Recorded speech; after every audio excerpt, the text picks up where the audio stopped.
February 15th, 1995, 1:30 a.m.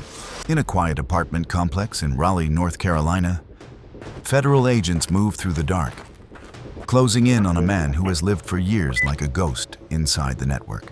Faceless, untraceable, untouchable. Inside the room, a laptop glows against the shadows, lines of code still running, scanners humming, cloned phones scattered across the desk. He looks up just as the door crashes open. The chase is over, or so it seems. For years, he's been the phantom of the digital frontier, a hacker who slipped through firewalls and systems that billion-dollar corporations swore were unbreakable. Tonight, the law finally catches him, but no one really knows how. How do you hunt someone who can vanish inside a signal? How do you capture a man who understood the network better than anyone alive? The headlines would call him dangerous. The government would call him a threat. Hackers would call him a legend. His name, Kevin Mitnick, the most wanted hacker in America, the man who turned the internet into his playground and the world into his map. Los Angeles, 1975. A 12-year-old boy sits by a bus window, clutching a transfer ticket and a question most adults never think about. What's the difference between a rule and a loophole? He was Kevin Mitnick, quiet, observant, the kind of kid who noticed the rhythm of machines, engine sound, turnstiles, ticket puncher, and wanted to know why they worked. One day, he asked a city bus driver a simple question. "I'm working on a school project," he said. "I need to punch shapes into cardboard, like the punch you use on transfers. Where can I buy one?" The driver smiled, flattered, and told him exactly where. Kevin bought the same ticket punch, a shiny metal key to the system, and discovered stacks of unused transfers tossed in a dumpster near the bus garage. With his own punch and those transfers, he rode anywhere in Los Angeles for free. Not vandalism, not theft. That bus ride was his first hack, exploiting trust, not code. And it sparked an obsession. To see how far curiosity could go before someone called it crime. By high school, computers had entered classrooms. Kevin spent hours in labs, learning how systems listened when you spoke their language. He discovered a superpower called social engineering, convincing people to open doors for you, simply by sounding like you belong. Then came the dare that would make his name echo through hacker circles forever. Break into the Ark, Digital Equipment Corporation's secret computer system.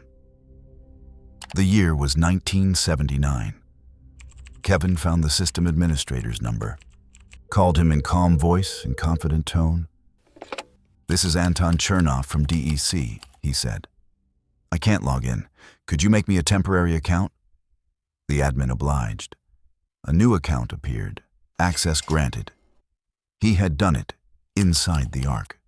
A group of hackers cheered him on, but one of them betrayed him, using his credentials to copy DEC's source code, the company's crown jewel.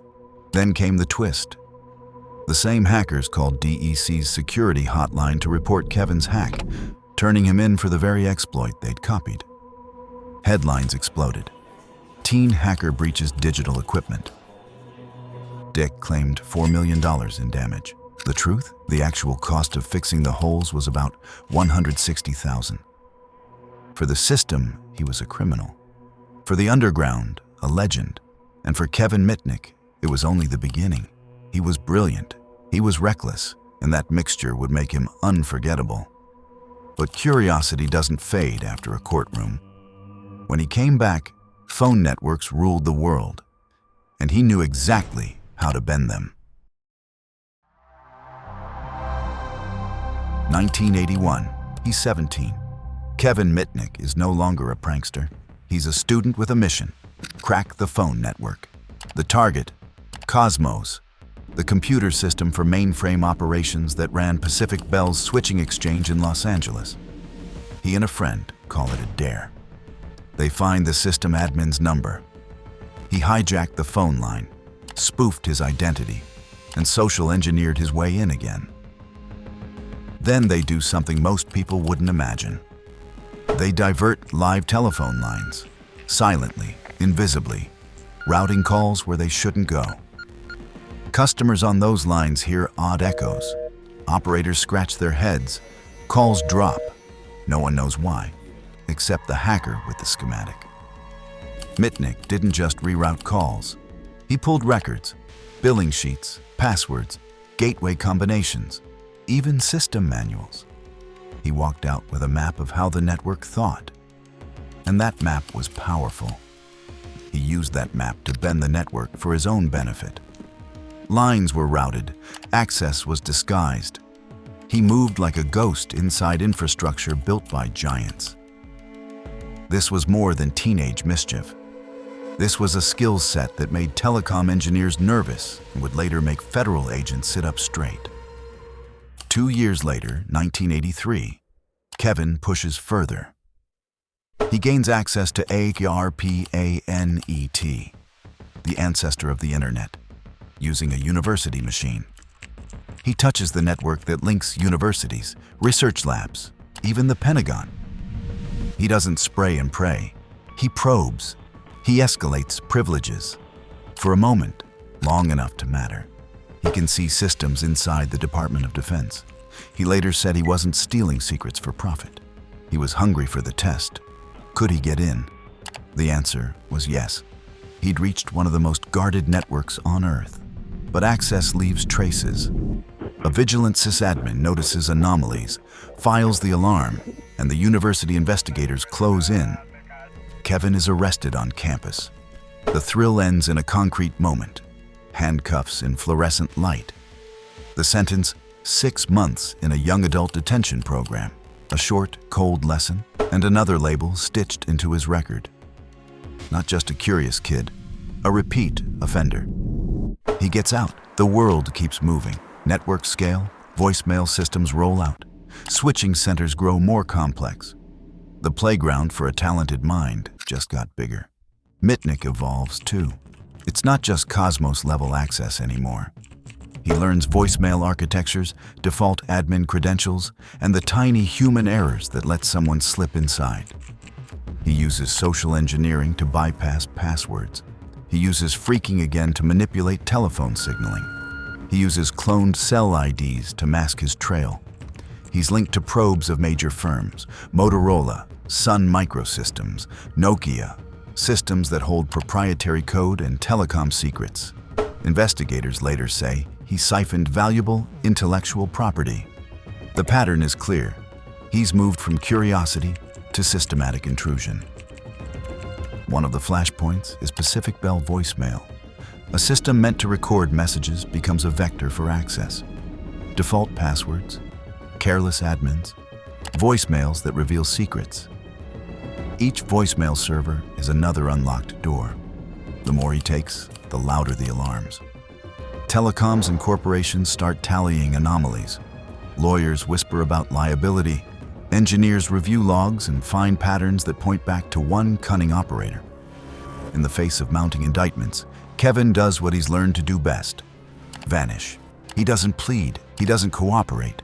He disappears into a world of payphones, cloned IDs, and fleeting connections, a ghost on the network.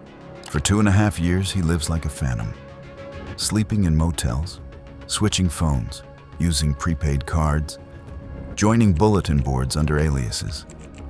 He buried his trails deep inside layers of phone systems. He's skilled, he's invisible, he's dangerous, at least to the companies whose secrets he plundered. And for someone like him, vanishing is only temporary. Because when you tug at the wires of big systems, the thread often leads back to you, especially when someone with a personal score decides to hunt. December 25th, 1994. Christmas Day. While most people unwrap gifts, one man unwraps a challenge. From a small apartment, Mitnick spoofs his way into the home network of a security legend, Tsutomu Shimomura. Using protocol spoofing and a weakness in the early TCP/IP system, he pretends to be a trusted computer, sneaking past defenses meant for scientists, not thieves. The target? A vault of cutting-edge cellular security software. He downloaded what he wanted, and the game was on. Then came the taunt, distorted voicemails, not for money or chaos, but for ego, for proof no system was safe. Shimomura took it as an insult. When a call whispered, "My kung fu is superior," the chase turned personal. This time, he chose the wrong opponent. Shimomura was no ordinary target. He'd studied under Richard Feynman, worked at Los Alamos, and now sat at the heart of America's supercomputing lab in San Diego. A scientist who understood both physics and the psychology of hackers. The moment he realized his machine was breached, the hunt began. This wasn't cops and car chases. It was phone lines, radio signals, and code running.